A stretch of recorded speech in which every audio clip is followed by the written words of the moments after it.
안녕하세요. 저는 장로회 신학대학교 김성중 교수라고 합니다. 여러분 만나 뵙게 돼서 진심으로 환영하고 또 반갑습니다. 또 이렇게 초대해 주셔서 진심으로 감사드리는 마음 가득 안고 이 자리에 나왔습니다. 여러분 오늘 강의를 같이 들으시면서 이 시대 가운데서 하나님께서 기뻐하시는 교사가 되기 위해 우리 함께 달려갔으면 좋겠습니다. 여러분 힘드시죠 지금? 코로나19 시기가 너무나 오래 지속되고 있습니다. 고민도 많이 되고 어떻게 우리 아이들을 계속 가르쳐야 할지, 또 선한 영향력을 어떻게 줄지, 또 어떻게 양육할지 고민이 많이 되실 텐데요. 오늘 저와 함께 이야기를 나누면서 그 고민을 조금이라도 해결할 수 있는 시간이 되었으면 좋겠습니다. 자, 바로 강의를 시작하도록 하겠습니다. 우리가 잘 알듯이 2020년 3월 11일 날 감염병 최고 경고 단계인 팬데믹이 선포돼서 지금까지 진행되고 있습니다. 여러분 코로나가 처음 시작된 것이 1월 정도인데요. 1월, 2월, 3월, 4월, 5월, 6월, 7월, 8월, 9월, 10월, 11월 엄청나게 지금 많이 시간을 지금 보내고 있습니다. 지금 이러한 상황 가운데 여러분은 어떻게 교회 교육을 하고 계십니까? 그리고 여러분이 맡고 계신 아이들, 그 아이들을 어떻게 양육하고 계십니까? 많은 교회들은요, 연기를 많이 합니다. 무슨 이야기냐면 상반기에 코로나가 심해졌으니까 우리 교회의 교육 프로그램을 하반기로 연기하자 이렇게 된 거예요. 근데 이제 하반기로 연기하다 보니까 지금이 하반기잖아요. 근데 코로나가 끝나지 않았다고요. 또 2021년 상반기로 또 연기하고 이 연기를 지금 많이 합니다. 여러분 연기가 답일까요?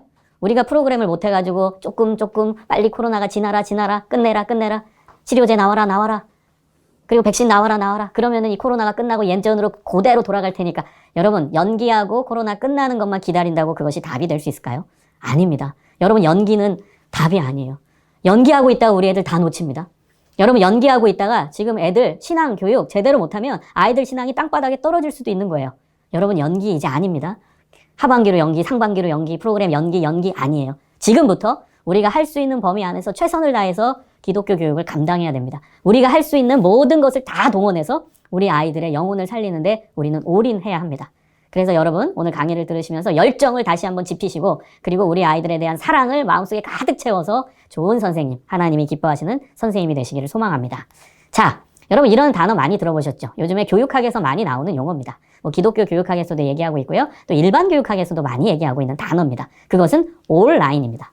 온라인은 온라인 플러스 오프라인이죠. 여러분 이 개념은 어떤 뜻일까요? 할 수 있는 거 다 알아 이 뜻입니다. 여러분 이건 어려운 단어가 아니고요. 우리가 가지고 있는 우리가 할 수 있는 모든 것을 동원해서 아이들 교육하라는 의미입니다.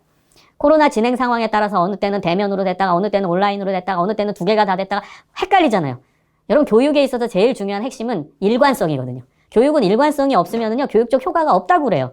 그럼 예를 들어서 대면 예배가 될 때 아이들 모여서 대면 예배 드리고 그땐 공과가 진행되고 또 코로나가 심해져서 온라인으로 100% 바뀌면 그때는 공과 못하고 그 다음 아이들이 예배 잘 드리는지 안 드리는지 그냥 내버려 두고 또 코로나가 좀 나아져서 1단계가 되면 또 현장에서 또 예배 드리고 또 공과 진행하고 여러분 이렇게 왔다 갔다 하면 교육에서는 일관성이 빠지게 됩니다. 그러면 그건 교육적 효과가 없어요.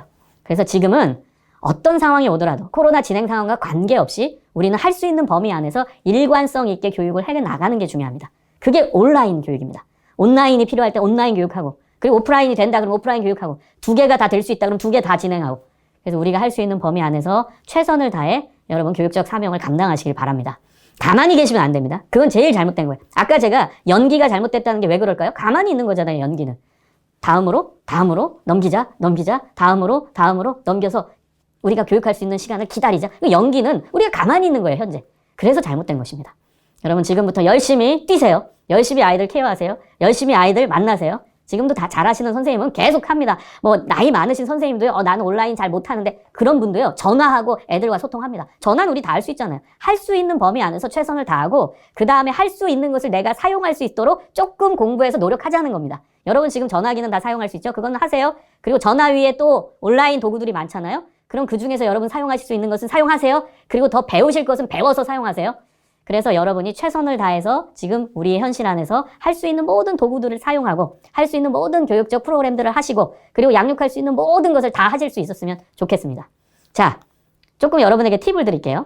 자, 우리가 지금 이 코로나 시기를 살고 있지만 그래도 감사한 거는 뭐예요? 온라인 교육을 할 수 있다. 이것은 참 감사한 것이죠. 만약에 여러분 지금 온라인 시대가 아니었다면 어떨 것 같아요? 너무나 속상할 것 같아요, 저는. 온라인 시대가 아니면 아무것도 못하잖아요. 애들 신방도 못해요. 지금 전화로만 그냥 잘 있냐. 근데 애들 전화하는 거 싫어하잖아요. 그럼 우리가 가만히 있어야 되냐? 그냥 알아서 부모님께 맡기고 알아서 신앙교육 하시라고 이 정도밖에는 못했을 것 같아요. 근데 지금 우리는 온라인이 있어요. 온라인이 있기 때문에 온라인 도구를 사용할 수 있다는 거예요. 그래서 여러분, 지금 우리에게 놓여져 있는 온라인 여러 도구들을 좀 제대로 익숙하게 사용할 수 있는 정보와 지식을 여러분 채워나가시고 활용하실 수 있었으면 좋겠습니다. 그 부분에 대해서 제가 간단히 설명을 드릴게요. 우리가 많이 쓰고 있는 첫 번째 온라인 도구가 뭐죠? 카카오톡이죠. 카카오톡은 기본적으로 문자 가능하죠. 그 다음 보이스톡으로 음성 가능합니다. 페이스톡으로 얼굴로 화상통화합니다. 여러분, 우리 아이들은요, 페이스톡 잘해요. 코로나 이전에도 잘 썼어요. 이제 어른들은 이제 우리가 카카오톡에서 페이스톡 기능을 사용하지만 아이들은요, 초등학교 아이들 마찬가지입니다. 청소년만 얘기하는 게 아니고요. 여기서 아이들이라 하면 초등학생, 중학생, 고등학교 다 포함입니다. 요즘 아이들, 초등학생들도 얼마나 그 핸드폰으로 모든 걸 하는지 모릅니다. 그 아이들은요, 코로나 이전에도 영상통화했어요. 페이스톡을 가지고. 여러분, 이 아이들의 이 니드에 맞춰서, 아이들의 스타일에 맞춰서 여러분도 사용하실 수 있어야 됩니다. 그리고 소수의 인원들과 함께 음성으로 통화할 수 있는 그룹콜 기능도 있습니다. 여러분 반 아이들이 5명, 6명, 뭐 많아봤자 8명, 그 안에서는요, 그룹콜 기능이 가능합니다. 그리고 중요한 핵심, 제가 파란색으로 이제 PPT에 표시해 놨는데요. 최신 이모티콘 사용이 너무너무 중요합니다. 최신 이모티콘 사용입니다. 여러분, 최신 이모티콘은 공짜 아니에요. 그렇다고 비싸지도 않아요. 우리 어른들이 몇천 원 주면 살 수 있는 건데요. 여러분, 이모티콘 아이들이 좋아할 만한 것을 유료로 구입하셔서 사용해 보십시오. 바로 소통이 됩니다. 예를 들어서 제가 초등학교 4학년한테 지금 신방 메시지를 보낸다고 해봐요. 지금 너 코로나 기간인데 만나지 못해서 너무 마음이 아파 선생님은 지금 학교에 가 있었겠구나. 아, 이제 학교에 돌아왔니? 어떻니? 지금 어떻게 지내고 있어? 선생님 너 보고 싶어? 그걸 카카오톡으로 문자를 보냈다고 해보세요. 애들이 반응할까요? 4학년짜리가? 4학년짜리 한 반은 반응할 거예요. 좀 이렇게 모범적인 아이들은. 반은 반응 안 할 겁니다. 만약에 선생님이 아주 짧게 하는 거야. 잘 지내? 하고 애들이 좋아하는 이모티콘 하나 보낸다. 애들 반응할까요? 안 할까요? 실험해보세요. 제 말이 틀리나 맞나. 거의 다 반응합니다. 여러분, 애들이 좋아하는 이모티콘을 사용하십시오. 소통의 핵심의 또 방법이기도 합니다. 그냥 문자로서만 애들한테 그냥 얘기하고 장문으로 보내지 마시고 애들의 필요, 애들의 스타일, 애들의 문화를 여러분이 이해하시면서 이모티콘을 좀 잘 사용하실 수 있었으면 좋겠습니다. 자, 그 다음에 페이스북이 있죠. 여러분, 페이스북으로서도 교육이 감당할 수 있습니다. 청소년 아이들은 페이스북 쓰고요. 또 엄마 아빠 또 명의를 빌려서 엄마 아빠의 북이 있기 때문에 그거를 통해서 사용합니다. 그래서 여러분이 사전에 부모님들과 연계를 하셔서 이 페이스북을 통해서 기독교 교육을 하고 싶다, 교회 교육을 하고 싶다 해서 사전에 논의를 하십시오. 이게 또 얘기가 안 되면은 엄마 아빠의 페이스북 가지고 한다. 그건 좀 문제가 될 수 있기 때문에 기독교 교육 또 신앙 양육을 위해서 여러분 어머니 아버지와 함께 얘기해서 우리는 페이스북에 그룹을 만들어 가지고 교육을 하고 싶습니다. 어머니 아버지 도와주세요. 그럼 자연스럽게 어머니 아버지와 함께하는 교육이 또 연계가 될 수 있는 가능성이 있습니다. 그래서 여러분 정보를 드립니다. 페이스북 그룹 라이브를 이용하면 특강 설교를 듣고 페이스북 그룹에 글이나 자료들을 올릴 수 있는 장점이 있고요. 또 동영상을 통해서 말씀 묵상을 서로 나눌 수 있어요. 요즘 아이들은요, 핸드폰 가지고서 카메라 촬영 쉽게 하거든요. 그럼 찍고 바로 올릴 수가 있습니다. 저는 이 페이스북 그룹 라이브를 통해서 학생들과 굉장히 많이 그룹을 만들어서 연계하면서 교육적 활동을 합니다. 대학생 애들도 잘하고요. 고등학생 아이들도 잘합니다. 부모와 연계해서 할 수 있는 이 페이스북 그룹 라이브를 좀 활용하시면 좋을 것 같습니다. 자, 유튜브 라이브를 이용하면 아이들이 가장 친숙하게 느끼고 댓글 남기면서 참여할 수 있는 장점이 있죠. 또 실시간 강의가 가능하기 때문에 여러분이 바로바로 아이들과 소통하고 바로바로 강의, 특강, 설교, 그 다음에 공과를 또 전달할 수 있는 정보 전달에 아주 유익한 방법이 됩니다. 그 다음 줌이나 구글 미트를 사용하면은 이제 얼굴을 보면서 쌍방향 소통이 가능합니다. 저는요, 줌에 거의 중독되다시피 합니다. 학교에서 줌으로 강의하고, 줌으로 특강하고, 줌으로 1:1 상담하고, 줌으로 그룹 상담하고 다 합니다. 그리고 심지어는 제가 2주 전에는 미국의 필라델피아에 이제 제일 큰 한인교회에 부흥회를 인도했어요. 2주 연속. 그리고 그 한 달 전쯤에 인도에 있는 한인 청소년 연합 부흥회를 또 인도했습니다. 여러분, 줌을 통해서 핸드폰과 또 노트북을 바라보면서 저는 부흥회도 인도해요. 줌으로 모든 걸 하는 시대입니다. 여러분, 줌은요, 애들, 초등학생도 요즘 수업 줌으로 합니다. 다 사용할 수 있어요. 그래서 여러분이 활용할 수 있어야 되는데 다 할 수 있습니다. 소그룹으로 그 안에서 또 나눠서 진행할 수도 있고요. 그러니까 특강, 강의, 설교, 공과, 쌍방향 소통, 쌍방향 상담, 그룹 상담 다 가능한 것이 줌이나 구글에서 나온 구글 미트입니다. 구글 미트가 좀 편하신 분도 계십니다. 구글을 본인이 잘 사용하시는 분들, 지메일이랑 연동해서 잘 사용하시는 분들은 구글 미트를 사용하셔도 줌에서의 기능을 다 활용할 수 있다는 것입니다. 자, 그래서 제가 말씀드리고 싶은 것은요, 좀 한 가지 온라인 도구를 사용하는 것이 아니라 좀 구분할 수도 있으면 좋을 것 같아요. 뭐 일방적 강의나 설교나 아이들을 향한 특강, 여러분 공과 시간에 아이들을 위해서 여러분도 특강하실 수 있어야 돼요. 전도사님들만 특강하는 게 아닙니다. 부서, 교육자만 설교하시는 게 아닙니다. 여러분도 부서 아이들에게 설교하실 수 있어요. 부서 아이들에게 특강하실 수 있어요. 그러면 특강에 용이한 설교를 바로 올릴 수 있는 뭐 페이스북 그룹 라이브나 유튜브 라이브를 사용하시면 좋습니다. 그리고 이제 조별 활동, 공과 진행, 나눔, 상담은 방금 말씀드린 줌이나 구글 미트를 사용하시면 될 것 같습니다. 교육학에서 플립 러닝이라는 단어가 있습니다. 거꾸로 학습이라고 하는데요. 설교 강의를 사전에 영상으로 제작해서 아이들에게 미리 보내는 거예요. 그리고 다 시청하게 해서 그 다음에 함께 이제 오프라인으로 모여서 그때 이제 소극으로 할 수도 있는 것이고요. 다 온라인으로도 가능해요. 미리 다 영상을 제공하고 다 본 상태에서 줌에 오게 해서 거기서 소그룹으로 나눔을 진행할 수도 있는, 여러분 이제는요 온라인 도구를 자유자재로 활용할 수 있어야 돼요. 여러 가지를 동시에 활용할 수도 있는 그런 노하우를 선생님들이 가지고 계셔야 한다는 것입니다. 자, 여러분 이제 좀 더 이제 구체적으로 들어가 보겠습니다. 교회 교육은 이제 5가지 영역이 있습니다. 이건 교회 교육뿐만 아니라 목회의 5가지 영역이라고 그래요. 이 5가지 영역이 지금 화면에서 보시듯이 첫 번째는 캐리그마, 두 번째는 레이투르기아, 세 번째는 디다케, 네 번째는 코이노니아, 다섯 번째는 디아코니아입니다. 이것을 번역을 했더니 이렇게 나옵니다. 캐리그마는 말씀 선포와 전도. 여러분 교회 안에서 이제 예배 시간에 목사님이 말씀 선포하시죠. 그 내용입니다. 말씀이 안으로 선포되면 그건 설교예요. 그리고 말씀이 밖으로, 교회 밖으로 선포되면 전도인 것이죠. 자, 두 번째 레이투르기아는 예배와 예전으로 번역이 됩니다. 우리 매주 드리는 예배, 그리고 예전, 세례와 성찬. 이것이 바로 레이투르기아에 들어가 있는 내용입니다. 그 다음 디다케는 가르침과 훈련으로 번역합니다. 우리 제자 훈련하고 새신자 교육하고 교회에서 이루어지는 모든 교육이 디다케에 들어갑니다. 자, 그 다음 코이노니아는 친교와 교제로 번역이 됩니다. 함께 만나서 성도 간의 사랑을 나누고 예수님께 감사하는 나눔을 하고 서로서로 만나서 뭐 셀에서 또 구역에서 나누는 거, 그 다음 공과에서 나누는 거, 삶의 이야기를 나누는 이 모든 게 코이노니아입니다. 마지막 디아코니아는 봉사와 섬김으로 번역이 되는데요. 교회 안에서 봉사할 수 있죠. 교회 안에서 다양한 이제 봉사의 영역들이 있습니다. 주방 봉사도 해야 되고 화장실도 청소해야 되고 화단도 갖고 와야 되고 그 다음에 뭐 여러 봉사, 뭐 예를 들면 교사도 봉사죠. 그다음 안내도 봉사죠. 주차 봉사도 봉사죠. 여러 봉사가 있고요. 또 교회 밖을 향한 봉사들이 있습니다. 학교 주변에, 교회 주변에 어려운 학교를 돕기, 교회 주변에 어려운 학생들 돕기, 교회 주변에 독거노인을 돕기 등등, 노숙인 돕기, 이 모든 게 다 교회 밖에서 이루어지는 디아코니아, 봉사와 섬김입니다. 여러분, 교회 교육이 잘 된다고 얘기할 때는 이 5가지가 균형 잡힌 교육이 이루어지는 것입니다. 어느 교회를 갔더니 캐리그마만 강해요. 어느 교회 갔더니 디다케만 강해. 어느 교회 갔더니 너무 디아코니아만, 우린 다 섬김이야. 다 봉사훈련만 시켜.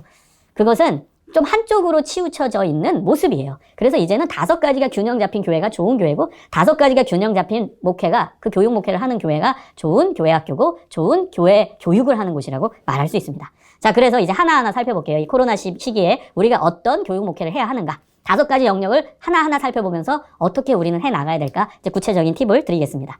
여러분, 캐리그마, 레이투르기아는 같은 이제 범위에서 볼 수 있다고 생각합니다. 아까 얘기했듯이 캐리그마는 우리가 교회 안에서, 예배 안에서 이제 설교를 듣잖아요. 그게 캐리그마입니다. 그리고 레이투르기아는 예배니까 예배와 설교는 또 같이 진행이 되는 부분이기 때문에 이걸 함께 보도록 하겠습니다. 여러분, 지금 저는 이렇게 생각해요. 현장 예배가 바로 온라인을 타고 송출이 되는 수준이라고 저는 진단합니다. 그래서 이제는 특히 교회 교육은요, 더더욱 온라인 예배의 컨텐츠 개발에 신경을 써야 된다고 생각합니다. 그 다음에 여러분, 온라인 예배의 핵심이 뭐냐? 참여형입니다. 이건 온라인 예배뿐만 아니라 온라인 강의도 똑같은 기준인데요. 아이들과 함께 소통이 되어야 그게 온라인 컨텐츠입니다. 함께 소통이 되어야 합니다. 그래서 예를 들면은 이제 설교 시간에 뭐 퀴즈를 내실 수도 있는 것이죠. 자, 예수님이 태어나신 곳은 어딜까요?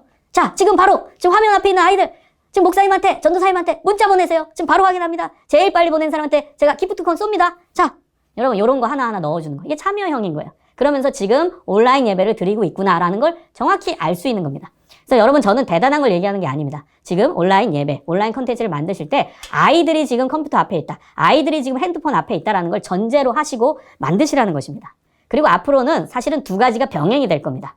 포스트 코로나 시대에 논할 때는 온라인이 완전히 없어지지 않을 겁니다. 전제는 뭐예요? 전제는 코로나가 없어졌을 때. 그러니까 코로나가 완전히 없어져도 온라인이 없어지지 않을 거라고 다 예상을 하고 있어요. 그럼 온라인도 사용을 해야 되거든요. 이제 고민이 되고 딜레마에 빠지는 거죠. 주일날 이제 같이 진행될 때, 그럼 애들이 취사 선택해서, 아, 오늘은 날씨가 안 좋구나, 비가 많이 오구나, 오늘은 집에서 온라인 예배 드려야겠다, 이럴 수도 있는 거잖아요. 2개가 같이 병행되면. 자, 오늘은 아빠랑 바닷가에 놀러 가려고 했으니까 바닷가 앞에서 그냥 핸드폰 켜고서 설교 들어야지, 이럴 수도 있는 거잖아요. 이래서 딜레마인 거예요. 2개가 같이 진행되면 어떻게 될까? 애들은 그냥 막 선택하되 편한 걸 선택하겠죠. 고민이 되는 거예요. 그래서 저는 온라인은 사용해야 돼요. 그래서 이렇게 한번 생각해 봤어요. 주일은 현장 예배, 주중은 온라인 예배. 여러분, 지금 어른들은 다 주중 예배가 있잖아요. 수요 예배, 금요 예배. 근데 우리 아이들 예배는 주중 예배가 없어요. 안타깝지 않나요? 왜 아이들은 수요 예배 안 드리죠? 저는 그게 가장 의문이었어요. 물론 애들이 바빠서 그래요. 학원 가야 돼요. 주중에 예배 드리면 안 나와요. 그렇죠. 그 현실이 있죠. 그래서 이제 주중 예배를 온라인 예배로 만들어 보면 어떨까? 그런 생각을 하는 거예요. 포스트 코로나 시대에도 온라인이 중요하면 온라인을 사용해야 되니까 온라인 예배를 주중 예배로 활용하면 어떨까? 그럼 주중에 바쁜 아이들 교회 안 와도 온라인 예배로 드릴 수 있으니까 좋고 참여율이 높아질 수 있을 거라고 생각하고 주중 예배가 살아나는 좋은 기대도 가질 수 있다고 생각합니다. 자, 세 번째입니다. 여러분 온라인 예배를 드릴 때 100% 온라인 예배를 드릴 때는 반드시 자녀와 함께 드려야 됩니다. 애들 그냥 내버려 두고 너 예배 드려. 엄마 아빠는 그냥 엄마 아빠 예배 드릴게. 혹은 야 너네는 좀 더 열심히 해. 엄마 아빠는 잠자고 있다 늦게 오후 예배 드릴게. 온라인으로. 이러면 안 돼요. 같이 드리셔야 돼요. 같이. 아이들이 지금 아동부 예배 드린다 온라인으로 엄마 아빠 옆에 붙어 있어야 돼요. 청소년도 사실은 같이 있어야 됩니다. 사실은. 물론 우리 청소년 아이들이 엄마 아빠와 같이 있는 거 알러지 반응을 일으키죠. 그런데 그것은 엄마 아빠의 책임인 거예요. 여러분 그거 아세요? 사춘기 저는 연구를 많이 하는 사람인데요. 엄마 아빠랑 같이 예배 드리는 걸 좋아하는 사춘기 아이들도 있다는 사실 있어요. 그건 어머니 아버지가 하시기 나름이에요. 청소년 이전 시절에 아동부 시절에 어떻게 아이와 관계를 하셨는가가 청소년 시기와 연결이 됩니다. 사춘기를 연구해 보면요. 사춘기 애들은 원래 말 안 해요. 엄마 아빠 싫어해요. 엄마 아빠랑 같이 있는 것 자체를 스트레스 받아요. 안 그래요. 여러분 그거는 연구해 보면 엄마 아빠 책임입니다. 엄마 아빠가 그 이전 유치원 시절, 그다음 초등학교 시절 이렇게 관계를 아이들과 잘 쌓아 나가시면 청소년 시절이 돼도 관계가 계속 이어집니다. 물론 그 중간에 뭐 반항아적인 기질이 발현되고 뭐 그다음 삐딱선을 타길도 하고 이런 건 있어요. 그러나 그 관계 중심엔 신뢰가 있기 때문에 부모와 자녀의 신뢰가 안 깨져요. 그래서 결국에는 엄마 아빠와 있는 걸 좋아합니다. 그런데 유치원 시절에는 엄마 아빠와 잘 있다가 그 다음에 초등학교 1, 2, 3학년 때까지는 우리 예쁘네 이렇게 되다가 4, 5, 6학년 되면서 점점 엄마 아빠와 만나는 시간 말하는 횟수가 줄어들면 줄어들수록 관계는 점점 소원해지는 거예요. 그러다가 사춘기 시절로 넘어가잖아요. 그럼 당연히 관계 문제가 발생하는 거죠. 엄마 아빠가 옆에만 와도 싫은 거죠. 그래서 여러분 지금 초등학생 아이들이라면 지금 유치원 아이들이라면 지금부터 관계를 잘 쌓아 나가십시오. 그리고 청소년 시절이 돼도 얘네들 엄마 아빠랑 있는 거 좋아합니다. 그리고 예배 같이 드릴 수 있습니다. 여러분 제가 이제 온라인 예배 때 부모님이 옆에서 함께 하실 때 팁을 몇 가지 드릴게요. 팁이라기보다는 주의사항입니다. 자, 빨간색으로 제가 칠해놨는데요. 첫 번째는 아이들의 태도에 대한 잔소리는 가급적 안 하시는 게 좋아요. 애들에 대한 태도에 대한 잔소리. 야, 너 왜 이렇게 좋냐? 야, 너 왜 이렇게 지금 뭐 딴짓하는 것 같아? 야, 예배 드리는데 지금 어떻게 이렇게 비비꼬니? 막 이러면서 태도 잔소리가 들어가는 순간 애들은 사실 마음 문을 닫아버립니다. 물론 어른의 입장에서 훈육이라는 게 있고 얘 바로 잡아야 한다 있지만 여러분 그거 하다가 자칫 잘못하면 아이는 예배에 대한 기대, 예배에 대한 즐거움 자체를 땅바닥에 떨어뜨릴 수 있어요. 예배가 얼마나 좋은지, 예배는 너무나 즐겁고 재미있는 거, 이 자체를 못 느끼게 돼요. 잔소리가 계속 들어가면. 그래서 가급적 안 하시는 게 낫습니다. 자, 두 번째는 부모와 함께 하라. 그래서 방법은 뭐냐? 부모와 함께 하되 엄마 아빠가 모델이 되어주면 돼요. 모델. 잔소리 하지 마시고 엄마 아빠가 잘하는 모습을 보여주세요. 이게 핵심입니다. 여러분 저는 제 아이도 이제 초등학교 학생이 있는데요. 4학년 학생이 있는데 그 아이랑 저는 예배 꼭 같이 드립니다. 저도 이제 주일에 협동목회하는 교회가 있어서 교회 가기 바쁜데 이 아이와 지금 온라인 예배를 드릴 때 아침에 일찍 일어나서 얘랑 온라인 예배를 같이 드리고 저는 교회에 갑니다. 그러면 저 어떻게 하는지 아세요? 초등학교 4학년이에요. 4학년 아이가 이제 컴퓨터 앞에서 예배를 드리는데 저도 같이 드려요. 그 잔소리 안 하고 제가 엄청나게 집중해서 엄청나게 열심히 합니다. 초등학교 4학년 초등부 예배 보면 율동 많잖아요. 율동 저는 저희 아이보다 10배 잘합니다. 엄청나게 뛰어다니고 엄청나게 율동 크게 하고요. 막 이렇게 막 옆에서 이렇게 하고요. 그럼 애 막 비비꼬고 졸려서 이러고 있어도 얘가 제 모습 보고서 앉으려고 굉장히 열심히 합니다. 제가 초반기에는 저도 잔소리 잘했어요. 그랬더니 안 먹혀요, 잔소리가. 그런데 제가 열심히 하니까 기도할 때도 제가 두 손 딱 모으고 아주 간절한 표정 지으면서 기도하면 얘가 내 모습을 보고 따라합니다. 그리고 우리 통성기도 합시다. 뭐 그러더라고요. 4학년인데도 4학년 예배드린데도. 그럼 제가 큰 소리로 막 기도해요. 그럼 옆에 애가 저를 보고 큰 소리로 본인도 기도합니다. 여러분 이게 모델링 효과예요. 엄마 아빠가 모델링이 되어서 더 열심히 하세요. 잔소리 하려고 하지 마시고 본인이 하세요. 야 율동 열심히 해야지. 저기 앞에 카메라에서 선생님들이 얼마나 열심히 저거 녹화했는 줄 알아? 너 그렇게 비비꼬고 하면 어떻게 하나님이 보시는데. 효과 없어요. 엄마 아빠가 열심히 춤추세요. 열심히 율동하세요. 그럼 애는 따라하게 됩니다. 자동으로 하게 됩니다. 자, 그 다음 세 번째는 즐거운 분위기를 만들라. 여러분 예배는 축제입니다. 예배는 즐거운 겁니다. 그것을 엄마 아빠가 보여주셔야 돼요. 예배는 즐거운 거예요. 그래서 잔소리는 하지 말라는 겁니다. 잔소리를 하는 순간 예배는 재미없는 거, 딱딱한 거, 내 맘대로 못하는 거 이런 이미지가 형성돼요. 그래서 잔소리를 하지 마시고 즐거운 분위기를 만드시기 위해 노력하고 솔선수범을 보여라. 먼저 하라는 거죠, 부모가. 그 다음에 다섯 번째 우선순위를 알게 해라. 이거는 우리가 지켜야 되는 부분이에요. 우선순위. 여러분 예배를 드려요. 온라인 예배를 드려요. 아침에 일어났는데 야 그거 녹화된 거잖아. 나중에 보자. 뭐 주일날 4시에 혹은 5시에 오후 얘기하는 거예요. 그때 보는 건 의미 없다는 거예요. 여러분 신앙의 핵심은 우선순위입니다. 제일 먼저입니다. 하루의 시작, 주일은 주님께 드리는 주님의 날, 주님이 부활하신 주님의 날입니다. 그럼 주님께 이 날을 온전히 드리겠다. 이게 헌신이잖아요. 헌신의 구체적인 의미는 우선순위입니다. 기독교 신앙에서. 먼저 하나님께 시간을 드리는 거예요. 이 우선순위를 알게 하는 건 너무나도 중요합니다. 여러분 11조가 뭐예요? 11조도 우선순위입니다. 10의 10 다 하나님 거지만 내가 먼저 다른 거 쓰기 전에 먼저 10분의 1을 떼서 하나님께 드립니다. 그럼 하나님은 나머지 10의 9도 받으셨다고 헌신의 의미로 받아주시는 거예요. 그래서 우선순위가 신앙의 가장 기본인 거예요. 시간의 우선순위, 물질의 우선순위. 여러분 예배를 통해 이 교육을 하셔야 돼요. 가장 먼저 우선적으로 하나님께 드리는 거다. 자 넘어갈게요. 자 그다음 디다케입니다. 자 디다케를 고민해 봅시다. 디다케는 여러분 온라인 예배 시에는 예배 후에 부모가 이제 공과 진행해도 됩니다. 여러분 선생님이 하시면 제일 좋죠. 그러나 만약에 사정상 그게 조금 힘들다 그러면 부모 교육을 시키는 거죠. 그래서 부모가 예배 온라인 예배 끝나고 바로 옆에 있으니까 부모가 진행할 수 있게 도와주셔도 됩니다. 근데 부모님들은 스트레스 받거든요. 이거 어떻게 공과 진행해? 그래서 가장 쉬운 건 뭡니까? 예배 시에 설교 듣잖아요. 그럼 설교를 가지고 말씀 나눔을 해도 돼요. 물론 이제 전도사님, 목사님의 역할은 그 말씀의 키 포인트들이 있죠. 첫 번째, 두 번째, 세 번째 포인트가 있을 거예요. 그것을 사전에 교사들에게 전달하고 그리고 교사는 그걸 보면서 좀 더 문장을 만들어서 각 부모들에게 제공을 하면 이제 부모가 보고 똑같이 그 설교 들으니까 그 포인트를 보고 그 다음에 예배 마치고 부모가 말씀 나눔을 진행할 수도 있겠죠. 그래서 이런 방법도 생각해 보시라는 것이고요. 자, 그 다음에 디다케. 우리가 아이들이 이제 현장에 오거나 혹은 온라인으로 예배 드리거나 이 교육에 있어서 어떤 주제로 교육할 것인가. 이것이 중요합니다. 물론 공과가 있기 때문에 공과의 주제대로 교육을 하는 건 맞지만 저는 이 코로나19 시대를 맞이해서 이 코로나19 상황에 맞는 교육의 커리큘럼, 교육의 주제가 있다고 생각합니다. 그래서 이 주제에 맞는 교육, 커리큘럼을 집중적으로 연구하시고 그리고 아이들에게 가르칠 수 있었으면 참 좋겠다라는 생각이 듭니다. 그래서 주제를 몇 개 말씀드릴게요. 디다케 주제. 그러니까 교육 주제로서 지금 코로나 시기와 연결되는 중요한 주제가 뭘까를 생각해 보는 것입니다. 저는 복음, 성경, 공동체, 예배, 가정, 건강, 꿈 이렇게 잡았어요. 물론 이거는 코로나 시기와 관계없이 다 중요한 주제예요. 그러나 이 시기에 저는 더욱더 중요해지는 주제이기 때문에 말씀을 드리는 겁니다. 먼저는 복음입니다. 여러분 복음은 신앙의 기초이자 핵심이잖아요. 근데 복음이 왜 중요하냐? 지금 이 시대. 옛날에도 중요했지만 지금 더더욱 중요한 이유는 우리가 코로나 한국에서 경험하면서 이단의 민낯이 다 드러났잖아요. 31번째 환자가 신천지임이 드러났고 신천지를 통해 가지고 전국에 코로나가 확산되고 수면 아래에 있던 신천지가 다 드러났잖아요. 그 얼마나 많은 신천지에 교습소가 있고 강의하는 장소가 있고 신천지가 얼마나 거대한지 수면 밑에서 드러났어요. 젊은 애들도 신천지에 빠져 있고요. 청소년 애들도 신천지에 빠져 있어요. 그런 안타까운 상황을 보면서 이제 이단에 대응하는 교육이 너무너무 중요하다. 여러분 복음만 정확히 알려주고 복음만 계속 알려줘도요. 애들 이단에 안 빠집니다. 그리고 선생님들이 착각하시는 게 있어요. 아 예수님이 사흘 만에 부활하셔서 우리 죄가 씻어졌어. 나 이거 예전에 다 가르쳤어. 목사님 전도사님들도 아 이거 복음 메시지 그 새신자들한테 다 가르쳐줬어. 아닙니다. 여러분 복음은 계속 반복적으로 들려줘야 돼요. 계속 가르쳐줘야 돼요. 계속 알려줘야 돼요. 반복적으로 계속 알려주셔야 돼요. 안 그러면 얘네를 잊어버려요. 잊어버리거나 또 다른 뭐 이단이 와서 유혹할 때 또 언제 그랬는지 또 넘어가게 돼요. 나 안 배웠는데 이러고 넘어가요. 그래서 여러분 복음을 정확하게 그리고 반복적으로 알려주시면 좋겠습니다. 여러분 이단의 특징들이 뭐예요? 자 우리 뭐 처음에는 이제 유혹하죠. 그리고 나서 오면은 헌신을 강요합니다. 그리고 헌신은 결국엔 자기 이단 조직 불리는 게 헌신이에요. 돈도 내고 헌신 시간도 내고 해서 열심히 거기서 활동하라는 게 그거를 의로 보고 그것을 좋은 일로 보는 거예요. 그러면 이제 구원을 받는다. 구원 개념으로 연결하잖아요. 자 여러분 복음은 뭐라고 그래요? 구원이 행위로 말미암은 거예요? 아니에요. 100% 하나님의 은혜입니다. 아무것도 필요 없는 공짜 선물이에요. 이것만 정확히 애들이 알고 믿고 의지해도 이단이 얘기할 때 이건 아닌데 거절할 수 있는 능력이 생겨요. 근데 복음을 모르고 복음을 받아들이지 못하고 있는 상황인 거예요. 거기 빠지는 이유는. 자 복음이 뭡니까? 요거는 여러분 잘 아니까 바로바로 넘어갈게요. 자 신앙 기초이자 신앙의 기초 핵심 처음 부분은 로마서 3장 23절 우리는 죄인이다. 여러분 성경에서는 우리의 죄를 4가지 정도로 언급합니다. 첫 번째는 원죄, 원인이 되는 죄죠. 그래서 아담과 하와의 이제 선악과로 말미암은 죄죠.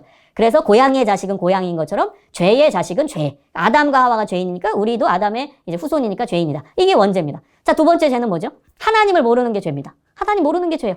여러분 최고의 불효는 뭐죠? 최악의 불효죠. 그거는 어느 날 딸이 저한테 이렇게 하는 거예요. 아빠, 난 아빠가 내 아빠인지 모르겠어. 난 아빠가 아닌 것 같아. 이건 최악의 불효입니다. 여러분 하나님이 우리를 만드셨는데 하나님 아버지를 몰라요? 이거는 죄입니다. 성경에 그렇게 나옵니다. 요한복음 3장 17, 18절에 정확히 언급됩니다. 자, 그리고 세 번째 성경에서 말하고 있는 죄는 뭐죠? 윤리도덕적인 죄. 십계명에 나오는 도둑질하는 죄, 간음하는 죄, 거짓 증언하는 죄, 이게 죄. 이것은 윤리도덕적인 죄입니다. 마지막 네 번째는 마음의 죄. 예수님께서 말씀하시죠? 마음으로 음욕을 품으면 행동을 안 했을지라도 간음하였느니라. 마음의 죄를 언급하십니다. 그래서 성경이 얘기하고 싶은 거는 뭐예요? 너 죄인이다를 증명하는 거예요. 저는 이 죄 안 지었는데요. 저 이 죄 안 지었는데요. 이게 아니라 너희는 죄인일 수밖에 없어. 마음으로 너 죄 짓잖아. 넌 죄인일 수밖에 없어. 그걸 고백하라는 겁니다. 여러분 그게 첫 번째 이제 복음 메시지의 핵심입니다. 자, 두 번째는 이제 그 죄를 없애기 위해서 인간이 노력하죠. 그러나 이사야서 64장 6절에 보면 우리의 의는 다 더러운 옷 같다. 우리는 열심히 하는 거, 열심히 노력하는 거 아무 의미가 없다는 거예요. 다 더러운 옷과 같다고 얘기합니다. 열심히 노력한다, 의를 행한다, 뭐 착한 일 한다. 그게 아무 의미가 없다는 거예요. 야고보서에서는 뭐예요? 야고보서에서는 온 율법을 지키다가 하나를 어기면 다 어긴 게 된다는 거예요. 오늘 내가 착한 일 해야겠다, 착한 생각을 품어야겠다, 열심히 살았는데 잠자기 전에 동생과 싸웠어요. 그러면 그 하루 동안에 열심히 착한 일 한 게 무슨 의미가 있겠냐는 거예요. 기준이 없다는 거예요. 자, 세 번째.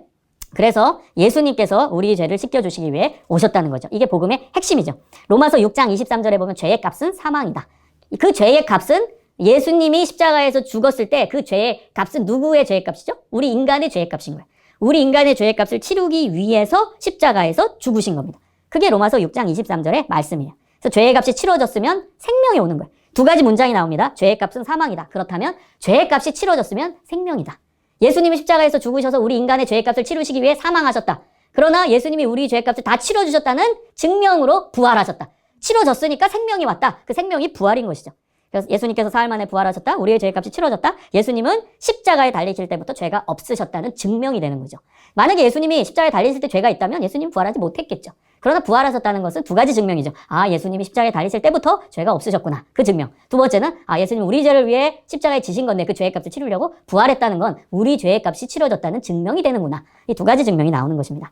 자, 그리고 이제 결단이죠. 요한복음 1장 12절에 보면 예수님께서 나의 죄의 값을 치러주신 유일한 구원자라는 것을 받아들이면 그때 구원받고 하나님의 자녀가 되는 거죠. 요한복음 1장 12절에 보면 영접하는 자, 곧 그 이름을 믿는 자들에게는 하나님의 자녀가 되는 권세를 주셨으니 이렇게 나와요. 영접과 믿는다가 같은 단어로 나와요. 여러분 영접이 뭐예요? 영접은 귀하게 받아들이는 게 영접입니다. 대통령이 어디 해외 순방하고 서울공항에 왔더니 산부 요인이 나와서 대통령을 영접했다 이런 단어를 써요. 영접은 귀하게 모시는 거예요. 그게 믿는 거예요. 영접하는 자, 곧 그 이름을 믿는 자. 그래서 여러분 우리 애들이 믿음에 대해 되게 어렵게 생각해요. 너 구원받았냐 물어보면 아직 믿음이 없어서요. 뭐 이렇게 얘기해요. 여러분 믿음이 굉장히 쉬운 거라는 걸 알려주세요. 애들은 부담이 많아요. 믿는 게 뭐지? 믿는 건 어려운 거 아니야? 여러분 믿는 건 영접하는 거. 예수님이 나의 죄를 씻어주셨다. 나의 죄의 값을 치러주셨다라는 유일한 구원자라는 사실을 귀하게 모셔드리는 거, 받아들이는 거. 이게 믿는 거예요. 그럼 구원을 받는 겁니다. 그리고 마지막입니다. 예수님께서 주시는 구원은 에베소서 2장 8절에 보면 대가 없는 공짜 선물. 여러분 은혜라는 단어를 쉬운 말로 바꾸면 뭐예요? 공짜 선물. 제가 여러분에게 부탁드리고 싶은 것은 아이들에게 이러한 교리를 가르치실 때, 말씀을 가르치실 때 애들이 많이 들었지만 어려워하는 단어들이 있어요. 대표적인 게 은혜예요. 여러분 은혜는 네 글자로 바꾸면 공짜 선물입니다. 그렇게 말씀해 주세요. 공짜 선물이야 이건. 구원은 공짜 선물이야. 에베소서 2장 8절에 보면 행위로 말미암은 게 아니라고 그랬어. 하나님의 공짜 선물이라고 나와. 이것만 정확히 여러분 애들 인지해도 흔들리지 않아요. 이단에 휩쓸려 가지 않습니다. 공짜 선물이야 이건. 아무 대가가 없는. 그래서 복음 메시지를 계속 가르쳐 주셨으면 좋겠어요. 자, 두 번째는 성경입니다. 그런데 성경을 뭘 가르치라는 거냐면 우리 한국교회는 성경을 가르칠 때 너무 큐티식으로 그다음 너무 묵상 중심으로 가르쳤어요. 이제 성경을 어떻게 가르쳐야 되냐면요. 성경이 여러분 1차 독자가 있는 거 아시죠? 예를 들어서 고린도전서, 고린도후서는 우리가 1차 독자가 아니죠. 고린도 성도들, 우리 고린도 교회 성도들을 위해서 처음 주신 거예요. 그럼 독자, 1차 독자는 고린도 교회 성도입니다. 그래서 고린도 교회 성도들에게 고린도 전후서가 어떤 의미로 전달이 됐는지, 어떤 메시지였는지를 아는 공부가 바로 제가 말하고 있는 성경 공부입니다. 근데 큐티식은 뭐예요? 바로 내가 1차 독자라고 가정하고 말씀을 읽자마자 아, 오늘 삶에서 나는 이렇게 살아야겠다. 그것도 뭐 하나님 기뻐하시겠지만 우리는 이제 좀 더 1차 독자에게 맞춰진 그 당시 역사, 문화, 배경, 사회학적인 배경 등등을 파악하면서 1차 독자에게 어떤 메시지로 주셨는지를 파악하는 성경 공부를 하셨으면 좋겠어요. 왜 그러냐면 여러분 성경 공부 이제 갈망하는 사람들이 이단에 잘 빠져요. 아, 우리 교회에서는 안 해주는데 우리 교회 성경 공부 뭐가 있지? 뭐 단기간에 4주 과정, 그 다음 5주 과정, 제자 훈련. 난 성경을 깊게 알고 싶은데 그런 갈망이 있는 사람들이 지나가다가 직장에서 야, 우리 성경 공부 가르치는데 한번 올지 않을래? 이단들은요 다 성경 가지고 유혹해요. 성경 공부 해보지 않을래? 주중에? 이렇게 유혹해요. 그래서 이제는 교회에서 특히 아이들 부서에서부터 성경 자체, 성경이 쓰여졌을 때 역사, 문화, 사회적 배경 이런 것들을 공부하고 그 다음에 알려주는 성경 공부가 진행될 필요가 있습니다. 자, 그 다음은 공동체입니다. 여러분 우리 지금 코로나 시기를 맞이해서 이 공동체가 얼마나 중요한지 좀 깨달았으면 좋겠어요. 우리 아이들이. 안 그러면요 애들은 여기에 너무 익숙해지는 거예요. 특히 사춘기 아이들 같은 경우는요 혼자 그게 너무 편해요. 여러분 우리는 지금 코로나 시기라 만날 사람 제대로 못 만나고 뭐 마스크 벗고 편하게 막 3시간 4시간 식당에서 얘기하고 싶고 이러잖아요. 근데 애들은 아니에요. 특히 사춘기 아이들은요 코로나 이전에도 영상통화하던 애들이에요. 자기 필요한 거 있잖아요. 그럼 만나지 않고서 그냥 카톡을 하는데 우리는 카톡할 때 메시지로 보내잖아요. 문자로. 사춘기 아이들은 어떻게 카톡하는지 아세요? 이모티콘으로. 이모티콘으로 다 대화 가능해요. 이모티콘으로 대화 가능하고 메시지 한 문장도 안 써요. 이모티콘 가지고 대화하고 끝내는 애들이에요. 근데 그런 애들한테 공동체에 대한 강조를 안 하신다면 그럼 왜 우리가 모여야 돼? 왜 우리 교회에서 와야 돼? 왜 옆 사람이 중요해? 이제 잊어버리게 돼요. 애들은 모르게 돼요. 그래서 이제 공동체에 대한 강조가 필요합니다. 공동체의 의미, 가치, 소중함을 일깨워주는 교육, 성경 안에서 이제 공동체를 강조한 부분에 대한 집중적인 설교와 교육이 필요합니다. 참고로 보세요. 사도행전 2장 46, 47, 고린도전서 12장 12절에서 27절, 전도서 4장 12절, 갈라디아서 3장 28절. 이 공동체를 강조하는 본문입니다. 이것을 선생님이 그냥 아이들한테 말씀해 주세요. 우리 교회에서 전도사님이 설교하셔야 그 다음 교육해야지. 아니에요. 전도사님 나름대로 준비하시고, 그 다음 선생님들은 이 구절 가지고 아이들한테 말씀을 하시면 돼요. 만약에 공과에서는 이 본문이 아닌데요? 그럼 그 전에 말씀해 주시고 공과 들어가시면 돼요. 여러분은 공과에만 얽매일 필요 없어요. 공과도 가르치세요. 그러나 제가 지금 말씀드린 이런 부분도 성경 구절을 가지고 아이들한테 말씀을 해주시라는 뜻입니다. 그러면 애들이 교육적 효과가 있습니다. 그 외에는 이제 공동체가 함께하는 공동체 게임과 놀이, 여러 가지 게임, 만약에 현장으로 올 수 있다면 거리두기가 가능한 게임들이 있어요. 예를 들어서 몸으로 말해요. 몸으로 말해요는 옛날 아시나요? 가족 오락관이라고. 거기서 보시면은 이제 제시어를 보고 옆에 사람한테 이제 노크해서 뒤돌아 있다가 딱 쳐다보면 이제 모션을 하는 거예요. 그래서 야구면 야구 모션하고 그다음 또 전달해서 야구 모션하고 맨 끝에 가면 골프로 바뀌는 이게 이제 몸으로 말해요라는 게임인데 이게 거리두기가 가능합니다. 이런 게임들을 하면은 공동체가 얼마나 중요한지를 깨닫게 돼요. 함께 놀 때 공동체를 경험합니다. 그래서 교회에서 저는 오프라인 게임을 많이 개발했으면 좋겠어요. 애들은 다 온라인 게임 혼자 하는 거에서 익숙한데 그게 아니라 교회 오면 청소년 애들도 놀면 얼마나 좋은데요. 제가 다 실험해봤던데요. 고3도 좋아합니다. 안 유치하다고 그래요. 얘네들이 오프라인 게임의 그 맛을 모르기 때문에 에이 이거 재미없는데 이거 유치해요 하지만 실제 해보면 너무 재밌게 해요. 우리 수련회 가서 해보면 알잖아요. 그걸 일상적인 주일날 좀 많이 개발해서 하세요. 모든 게임은 다 의미가 있습니다. 모든 게임은 전부 다 기독교 교육적 활동이 되는 거 아세요? 의미 부여하면 다 기독교 활동이 돼요. 예를 들어볼까요? 방금 몸으로 말해요. 이거는 기독교적인 의미에서 어떤 메시지일까요? 우리가 하나님의 뜻을 알려면 하나님이 무슨 말씀을 하시는지 잘 봐야 돼. 이 사람이 모션을 할 때 뭘 하는지 정확히 봐야지 그 모션을 알게 되는 것처럼 하나님이 무슨 말씀을 하시는지 집중해서 하나님 찾을 때 알게 되는 거야. 그럼 메시지를 전해주면 이건 단순 게임이 아니라 기독교 교육적 활동이 되는 거죠. 그 다음 공동체가 함께 작품을 만들어내는 프로젝터, 도미노 만들어서 넘어뜨리기, 뮤직비디오 만들기, 주제에 따른 영상작품, 요즘 아이들 영상작품 정말 잘 만들거든요. 그런 것도 실험을 해보시고 시도해보시면 좋겠습니다. 자, 그 다음은 이제 교육 주제로서 예배가 중요합니다. 예배. 왜? 지금 온라인 예배 드리고, 현장 예배 드리고, 누워서 예배 드려도 돼요? 이러면서 혼란해요.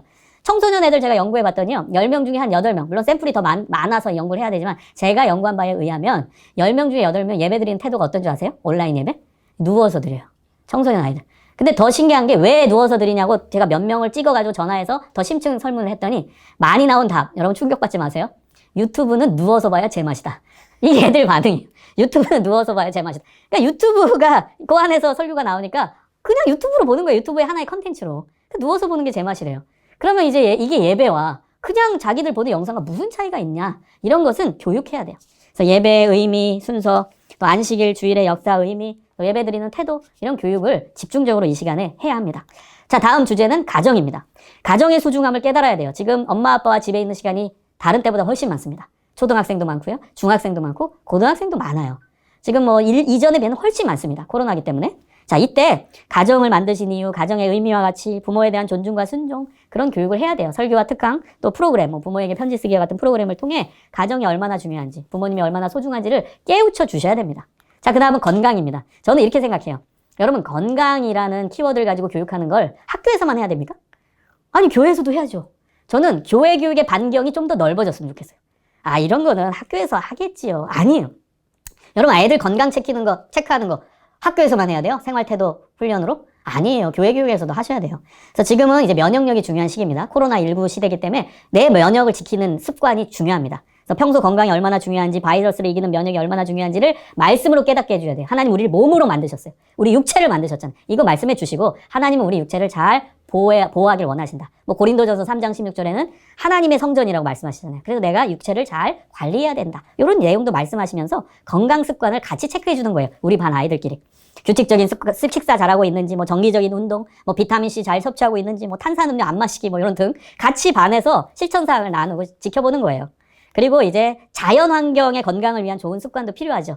요즘에 뭐 팬데믹 관련된 책들을 보면은 이 코로나19가 왜 왔는지 원인을 조사할 때 대부분 학자들이 얘기하는 게 뭐예요? 자연 환경을 파괴해서라고 얘기하잖아요. 자연 환경이 이제 1차 숙주가 돼야 되는데 그걸 파괴해버렸더니 바이러스가 인간의 몸에 바로 들어와서 그렇다고 얘기하는 거예요. 그래서 만약에 이제 밀림이나 이런 자연 환경이 갖춰져 있다면 그 안에 있는 동물들에게 바이러스가 들어갔을 텐데 그게 싹 사라지다 보니까 인간에게 바로 침투해 들어오게 됐다. 앞으로 이 코로나 끝나도 다른 바이러스가 침투할 확률이 높다고 얘기하잖아요. 이건 자연환경을 파괴했기 때문입니다. 그래서 이런 이제 이야기들을 아이들과 하시고 또 기독교 신학에서 생태신학이라는 게 있어요. 우리 자연계 모든 건 하나님이 만드신 귀한 피조물들이잖아요. 우리가 보호해야 할 책임이 있는 거죠. 그래서 이런 얘기들도 하시면서 좋은 습관 기르는 훈련을 하시면 좋겠어요. 일회용품 사용하지 않기, 뭐 플라스틱 제품 사용하지 않기, 음식물 쓰레기 줄이기, 뭐 청소년 애들 같은 거 헤어스프레이 많이 뿌리잖아요. 그런 거 뿌리지 않기, 이런 습관들을 같이 나누고선 실천하면 좋을 것 같습니다. 자, 마지막은 꿈입니다. 꿈. 여러분, 꿈은 저는 이렇게 생각해요. 이번 코로나19로 말미암아 이제 아이들에게 진정한 꿈을 얘기할 때가 왔다. 애들의 개인적인 꿈이 아니에요. 자기가 뭐 성공하는 꿈이 아니에요. 자기가 뭐 자기 재능을 통해서 막 열심히 해서 뭐 유명해지는 그런 꿈이 아닙니다. 이번 코로나 상황을 보면서 자신의 개인적인 욕심과 욕망으로 이루어진 꿈이 아니라 코로나19와 사투를 벌이고 있는 이제 의료계 봉사자들, 그 종사자들의 모습 많이 나오잖아요, 언론에. 그들을 보면서 와, 하나님을 기쁘시게 하는 꿈이 뭘까? 생명을 사랑하며 생명을 살리는 꿈이 뭘까? 사회 봉사를 위한 꿈이 뭘까? 고민하게 할 때가 왔다는 겁니다. 그래서 이제는 내가 뭘 하는 게 아니에요. 저는 제 아이가 바이올린을 하거든요. 바이올린을 하는데 이렇게 얘기합니다. 야, 너가 아무리 재능이 뛰어나고 아무리 뭐 콩쿠르에서 계속 우승을 해도 만약에 지금 코로나 시기가 계속된다면 연주할 수 있는 장이 어디 있지? 실제거든요. 유럽 같은 경우는 유명한 연주자들이 지금 연주를 못해요. 코로나가 다 막혔어요. 아무리 자기가 전 세계 최고의 바이올리니스트라고 한들 장이 없는데, 무대가 없는데 그 재능이 무슨 의미겠냐는 거예요. 이제는 꿈이 바뀌어야 된다는 거예요. 이제 꿈은 인류를 위한 꿈, 이제는 사회의 유익을 위한 꿈, 다른 사람 봉사하는 꿈, 죽어가는 생명 살리는 꿈, 이런 꿈을 아이들에게 가르쳐줄 때다. 이것이 진정한 비전이다. 이게 진정한 자신의 진로여야 된다. 이런 내용들을 여러분 아이들에게 좀 전달해 주시면 좋겠습니다. 자, 넘어갈게요. 이제 디다케 다음은 코이노니아입니다. 코이노니아는 이제 교제라고 말씀을 드렸죠. 그래서 좀 팁을 드릴게요. 이 부분은 여러분 바로 실천하실 수 있어요. 자, 첫 번째는 SNS를 통한 이제 전략이 있겠죠. 단체 카톡, 화살기도. 여러분, 화살기도가 뭐야? 기도 제목이 떠오를 때마다 바로바로 하는 게 화살기도예요.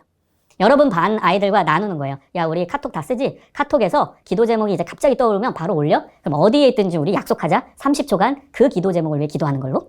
이게 단체 카톡 화살기도예요. 여러분, 저는 이거 많이 해보거든요. 되게 재밌어요. 잘합니다. 그래서 예를 들면 이런 게 올라와요. 선생님, 그리고 얘들아, 나 지금 도서관에 있는데 공부가 안 돼. 머리 아파. 기도해줘. 그럼 올리면 30초간 기도해주는 거예요. 나 지금 학원 가야 되는데 버스가 안 와요. 버스 좀 빨리 오게 해주세요. 기도 제목 올려요. 그럼 기도해주게 하는 거예요. 이게 화살기도예요. 기도 훈련으로서 아주 좋기 때문에 여러분 한번 해보세요. 자, 그 다음은 신방입니다. 이제 코로나 시기의 신방은 여러분 다양한 시간대에 학생 동선에 맞춰진 신방입니다. 이제는요, 뭐 떡볶이집에서 모여라, 덕소에 있는 어디 뭐 피자집에서 모여라 아니에요. 애들의 동선에 선생님이 나타나는 게 신방입니다. 애들의 움직임 속에서 거기에 나타나는 게 신방이에요. 예를 들어 애가 학교 갔다가 학원 가면 가는 그 동선에 나타나는 거예요. 여러분, 그런 신방을 하면 애들이 감동받습니다. 그래서 제가 여기 써놨죠. 결석자 체크가 아닌 감동을 주는 신방. 우리는 신방 주로 언제 해요? 애가 2주 빠지고 3주 빠졌을 때 얘 교회 안 나오지? 신방 가야겠다. 그럼 애가 선생님을 본 순간 뭐라고 답할까요? 선생님 죄송합니다. 다음 주에 갈게요. 그거는 감동을 못 줘요. 그건 신방이라고 말할 수 없습니다. 왜? 의도성이 노출됐기 때문에. 그건 신방이 아닙니다. 여러분, 감동은 예기치 못한 상황에서 오는 거예요. 그래서 일상적 신방을 많이 하십시오. 교회 잘 나오는 아이들한테도 그 동선에 나타나는 거예요. 그럼 애는 놀랄 거예요. 선생님, 어쩐 일이세요? 야, 그냥 너 보러 왔지. 야, 요즘 코로나 시기라 보기도 어려운데 그냥 잠깐 왔어. 이런 신방을 하십시오. 그래서 결석자 체크 신방이 아니라 아이들을 진짜 사랑해서 아이들을 만나기 위한 신방으로 바꾸시면 좋겠어요. 자, 그 다음은 1대1 상담입니다. 여러분, 1대1 상담, 그룹 상담 다 방법은 같아요. 저는 이렇게 생각합니다. 상담이란 아트 오브 리스닝이다. 듣는 예술이 상담이다. 여러분, 상담은 말하는 예술이 아니라 듣는 예술입니다. 잘 들어주세요. 저는 누굴 만나든지 30분 안에 비밀 얘기하게끔 할 수 있습니다. 자신합니다. 왜냐면 제 노하우가 있어요. 별게 아닙니다. 한번 들어보세요. 처음에 아이가 와요. 그럼 2가지를 얘기해 주세요. 첫 번째는 너 얘기, 줌으로 해도 돼요. 온라인으로 저 상담 많이 하거든요. 줌으로 해도 되고 직접 만나도 돼요. 그래서 아이 만나면 이렇게 먼저 2가지를 얘기해 주세요. 첫 번째는 비밀 보장. 너 이거 얘기해도 내가 다 비밀 보장돼. 어느 누구한테도 얘기 안 해. 선생님 신뢰하고 얘기해? 요걸 꼭 얘기해 주셔야 돼요. 안 그러면 애들은 안 얘기해요. 왜냐? 우리 교회에 만약에 선생님한테 얘기했다가 선생님 우리 엄마 아빠 아는데 고스란히 엄마 아빠 귀에 들어간다. 이렇게 생각하니까 비밀 얘기 절대 안 합니다. 그래서 비밀 보장의 원칙을 꼭 얘기해 주시고, 2번째, 내가 너의 이야기를 다 들어줄게. 이걸 꼭 얘기해 주셔야 돼요. 다 들어줄게. 선생님 신뢰하고 얘기해. 다 들어줄게. 적극적인 반응을 보여야 애는 얘기하기 시작합니다. 자, 그리고 들어주는 거예요. 다 들어줘요. 그리고 나서 여러분 하셔야 되는 건 뭐냐면 상담 중간중간에 공감적인 추임새를 넣는 거예요. 여러분 공감은 뭐냐면 감정과 상황을 공유하는 게 공감입니다. 예를 들어서 아이가 공부 스트레스를 받아요. 저 성적 너무 많이 떨어졌어요. 힘들어요. 그럼 그 아이의 상황과 그 아이의 감정을 내 것으로 받아들이는 게 공감이에요. 그러니까 선생님이 공감하는 거예요. 와, 너 성적 그렇게 떨어져서 얼마나 힘드냐. 그러면서 추임새를 넣는 거예요. 추임새는 판소리에서 나오는 거잖아요. 얼쑤 이런 게 추임새잖아요. 그럼 애가 말할 때 진짜야? 야 정말 그랬어? 야 너 엄마 속상했겠다. 어떻게 너 그런 일을 겪었냐. 이게 공감적 추임새예요. 야 선생님이랑도 못 견뎠어. 너 같은 일. 야 너 대단하다. 어떻게 견디냐. 야 그놈 진짜 나쁜 놈이네. 이게 공감적 추임새예요. 그거를 잘해주면 애는 반응하기 시작합니다. 그 다음에 한 가지 또 상담 팁은 뭐냐면 스무고개에 능하세요. 그러니까 애들은요 바로 자기 속에 있는 여기 바로 안 꺼내요. 조금씩 얘기합니다. 왜냐면 저 선생님이 내 이야기를 다 들어줄 수 있는 존재인가 아닌가를 체크하는 거예요. 그래서 조금씩 꺼내놨을 때 듣고선 선생님이 바로 반응해서 그랬구나. 야 그건 이러면 돼. 좋은 식으로 나아가면 애는 이제 거기서 끝나요. 그게 아니에요. 여러분 그 속에 더 깊은 내용이 들어가요. 그래서 그랬어. 근데 선생님 봤을 때 너 더 얘기하고 싶은 것 같은데 조금 더 얘기해봐. 너 그거는 우리 모두 겪을 수 있는데 너는 지금 더 힘든 것 같아. 선생님 믿고 더 얘기해봐. 들어가줘야 돼요. 계속. 스무고개에 능하라. 이게 상담 팁입니다. 그래서 여러분 상담 많이 해보세요. 어렵지 않아요. Art of Listening만 기억하세요. 듣는 예술. 여러분이 하나 말하고 애는 열을 말하게 해야 돼요. 자꾸 말하려고 하지 말고요. 상담사는 듣는 존재입니다. 여러분 그룹 상담도 같은 방법입니다. 같이 3-4명 같이 놓고 선생님은 듣는 역할을 해주시는 겁니다. 그 다음에 소그룹 모임을 강화하세요. 이제 코로나 시기에는 소그룹이 더 대세인 시대가 옵니다. 다중이 어려워요. 이제 다중시설이 굉장히 힘들잖아요. 많이 모이는 건 힘들기 때문에 소그룹이 더 강화가 될 겁니다. 그래서 학년별, 그 다음 사는 지역별, 아이들 취미별, 그 다음 교회에서 봉사별. 교회에서 아이들도 봉사하잖아요. 찬양팀으로 봉사하고 영상팀으로 봉사하고. 그러니까 봉사별, 그렇게 소그룹을 여러 개를 만들어주는 게 좋아요. 그 다음에 여러분 말씀 넣은 손편지 아이들에게 보내세요. 지금 코로나 시기에 애들 집으로 편지 써서 보내세요. 이건 올드한 방법이지만 감동을 제일 많이 줄 수 있는 방법입니다. 여러분 요즘에 손편지 받는 애들 없거든요. 그러니까 보내보세요. 그럼 엄청난 감동이 된다는 사실입니다. 자 마지막 디아코니아입니다. 디아코니아는 봉사와 섬김이죠. 이것도 지금 코로나 시기에 할 수 있습니다. 코로나로 인해 수고하고 있는 현장의 의료인들에게 편지 쓰기. 여러분 성도님들 중에 의사, 간호사, 임상병리사 있잖아요. 또 여러분 선생님들 중에. 그럼 그분들 만나서 선생님이 근무하시는 부서에 의사 선생님들 몇 분 계세요? 그분들에게 우리 아이들이 편지 쓰고 싶은데요. 이벤트를 만들어 보시는 거예요. 얼마나 감동이 되겠습니까? 그리고 취약계층의 의료용품 보내기. 우리 덕소 주변에 좀 사전에 조사하면 다 알 수 있어요. 주민센터 등을 통해서 정보를 달라고 하면 다 줍니다. 그리고 우리 교회가 후원하는 지역도 있죠. 그런 기관도 있죠. 그럼 미리 사전에 정보를 얻어가지고 우리 아이들이 포장도 다 해서 의료용품을 우리 아이들이 직접 보내보는 거예요. 그 다음 구제헌금, 목적헌금. 여러분 아이들은요 이 헌금이 어떻게 쓰이는지를 알고 싶어 해요. 의외로 청소년들은 더 많이 알고 싶어 합니다. 그래서 이거 삐딱한 애들이 많아서 이거 누구한테 가는 거야? 이거 이렇게 생각해요.